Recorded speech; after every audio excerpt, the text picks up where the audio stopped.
आज हम दक्षिणी पूर्वी राजस्थान के एक विशिष्ट और उत्कृष्ट जल दुर्ग गागरोन दुर्ग की बात करेंगे, जो कि झालावाड़ ज़िले में स्थित है।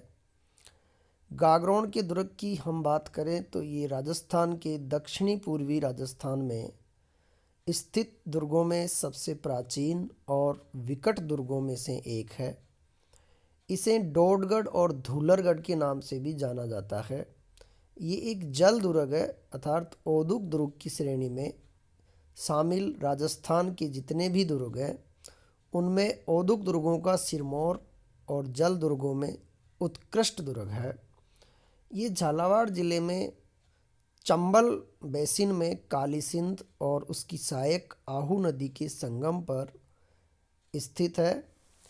इसकी स्थापत्यक विशेषताएं की हम बात करें तो ये दुर्ग दो तरफ से नदियों से घिरा हुआ है, काली सिंध और आहू नदियों से। एक तरफ से खाई से घिरा हुआ है जिसे गिद्धकराई खाई कहा जाता है, और एक तरफ से ये पहाड़ी से घिरा हुआ है। ये सीधी चट्टानों पर मुकुंदरा के पहाड़ों में बिना नींव के खड़ा हुआ एक अभेद्य दुर्ग है। इस दुर्ग की एक खास बात यह भी है कि इसमें 3 परकोटे हैं जिसे जालिमकोट परकोटा कहा जाता है। ये दुर्ग 12वीं शताब्दी में परमार राजाओं द्वारा बनाया गया था और परमार शासक बीजलदेव द्वारा इसका निर्माण किया गया। चौहान कुल कल्पद्रुम नामक ग्रंथ के अनुसार खींची वंश के संस्थापक देवन सिंह या धारू ने अपने बहनोई बीजलदेव से ये दुर्ग जीत लिया। इसका पहले डोडगढ़ नाम था। जब खींचियों ने इसको जीत लिया, देवन सिंह ने इसको जीता, तो इस दुर्ग का नाम गागरोन रखा गया। तो बीजलदेव को हराकर देवन सिंह खींची ने इसमें खींची वंश की स्थापना की। गागरोन के ही एक शासक प्रताप सिंह खींची, जिनका शासनकाल 1338 से 1368 है, इन्होंने राजसी वैभव छोड़कर अपने छोटे भाई अचलदास खींची को शासन का दायित्व सौंपकर स्वयं रामानंद के शिष्य बन गए और संत पीपा के नाम से प्रसिद्ध हुए।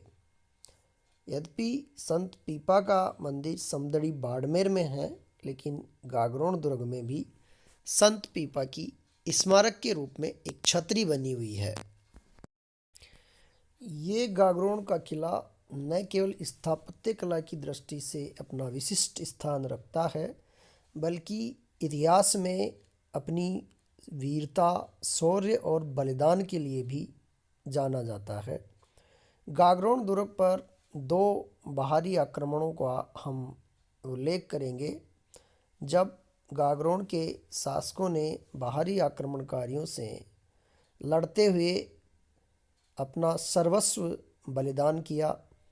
पहला गागरोन का जो साका है वो 1423 ईस्वी में मालवा अर्थात मांडू के सुल्तान होसंग शाह के गागरोन आक्रमण के समय हुआ, जिसके विरुद्ध तत्कालीन गागरोन के शासक राजा अचलदास खींची के नेतृत्व में खींची राजपूत लड़ते हुए वीरगति को प्राप्त हुए और राजपूत ललनाओं ने जौहर किया।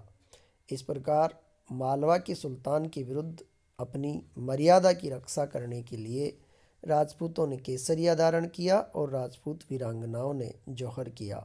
ये गागरोन दुर्ग का प्रथम साका माना जाता है। इस प्रथम साका का वर्णन राजकवि शिवदास गार्डन ने अपने ग्रंथ अचलदास खींचीरी वचनिका में किया, जिसमें तत्कालीन शासक अचलदास खींची की वीरता और शौर्य का एक महत्वपूर्ण उदाहरण है। काफ़ी विशद वर्णन इसे देखने को मिलता है।